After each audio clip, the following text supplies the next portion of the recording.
आज मैं आपको हाल ही में रिलीज हुई नई हॉरर फिल्म मॉन्स्टर के बारे में बताऊंगा। ये film horror master Stephen King की लघु कहानी पर आधारित है और इसे प्रसिद्ध विंसन द्वारा निर्मित किया गया है। अगर आपने फाइनल डेस्टिनेशन और एनाबेल सीरीज देखी है तो यह फिल्म यह वाकई उनका उन्नत संस्करण है। कहानी एक पुराने सामानों से भरी खिलौने की दुकान से शुरू होती है, जहां अचानक एक खून से लथपथ आदमी घुस आता है। उसके हाथ में एक अजीब सा दिखने वाला खिलौना बंदर होता है। वह घबराहट में मालिक को पुकारता है और तब मालिक धीरे धीरे अंदर से बाहर आता है। बातचीत हुए बिना मालिक पहले ही कह देता है कि बेची हुई चीजें वापस नहीं ली जाती। फिर बंदर की डंबल अटकने की समस्या को उठाता है। आदमी सुनकर जोर देता है कि वह इसे वापस करना चाहता है। दावा करता है कि यह साधारण खिलौना बंदर नहीं है, बल्कि यह एक डरावनी शैतानी वस्तु है जो दूर से हत्या कर सकती है। एक बार जब बंदर की ड्रमस्टिक गिरती है तो एक दुर्घटना में निश्चित रूप से किसी की मृत्यु होगी। अचानक आई ड्रम की आवाज ने आदमी को डरा दिया, मानो बंदर अभी सख्त हो जाएगा। हालांकि जब तक विचित्र बजाने की क्रिया रुकी तब तक चारों ओर शांति थी, कुछ नहीं हुआ। मालिक ने स्थिति देखकर आदमी का मजाक उड़ाया कि वह मजाक कर रहा है, लेकिन अगले ही पल इस मालिक ने सपने में भी नहीं सोचा था कि उसकी मौत का तरीका इतना अजीब होगा। क्या?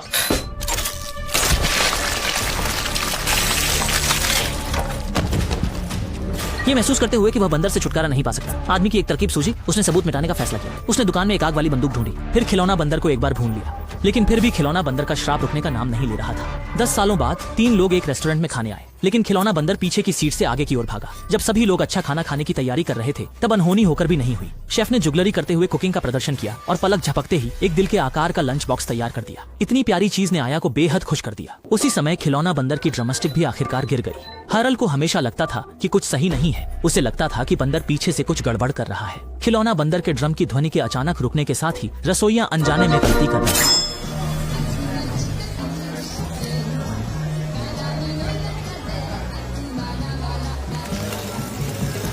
इस तरह से नौकरानी की मौत हो गई और वह त्योहार बन गई, उसे अपने अंत का पता चलते चलते। अगले दिन माँ ने नौकरानी के लिए अंतिम संस्कार आयोजित किया, लेकिन कुछ केले ले आई। चूंकि छोटे भाई को खिलौना बंदर बहुत पसंद था तो उसके लिए एक केले की पार्टी आयोजित की गई। घर वापस लौटा हुआ हाल पूरी तरह से केले में लिपटा था। जाहिर है इस बार की बेइज्जती काफी भयानक थी। वह गुस्से में कमरे में पहुंचा और देखा कि खिलौना बंदर बिस्तर पर बैठा था। हाल उस रहस्यमयी बंदर से नफरत करता था जिसने उस पर हमला किया था, और खुद से और अधिक नफरत करता है। साथ ही भाई के बाहरी लोगों के साथ मिलकर परिवार का अपमान करने से और अधिक नफरत करता है। सोचा कि बंदर ने कभी नौकरानी को मार डाला था। हारल ने उसे भी भाई को मारने के लिए तत्काल कहा और तुरंत उसकी चाबी घुमाई। इस समय भाई घर लौट आया और खिलौना बंदर ने भी ढोल बजाना शुरू कर दिया।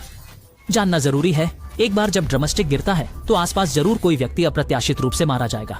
हालांकि खिलौना बंदर के अपने विचार लगते हैं। भाई के साथ कोई अप्रत्याशित घटना नहीं हुई, लेकिन उनकी माँ तुरंत भड़क उठी। ये क्या है?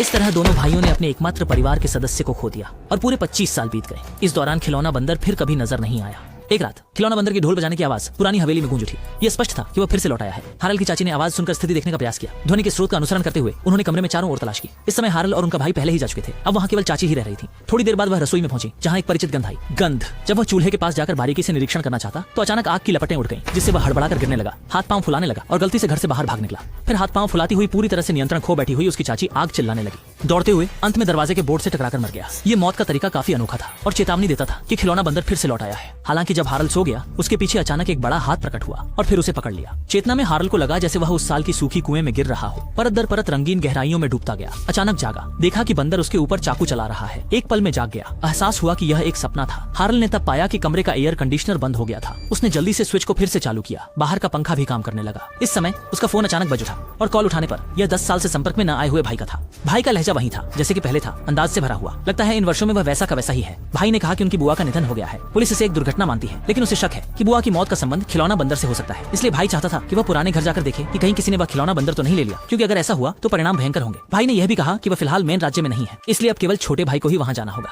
हारल ने यह सुनकर खिलौना बंदर से फिर से संबंध नहीं जोड़ना चाहा और न ही उस अजीब पुराने घर में फिर से जाना।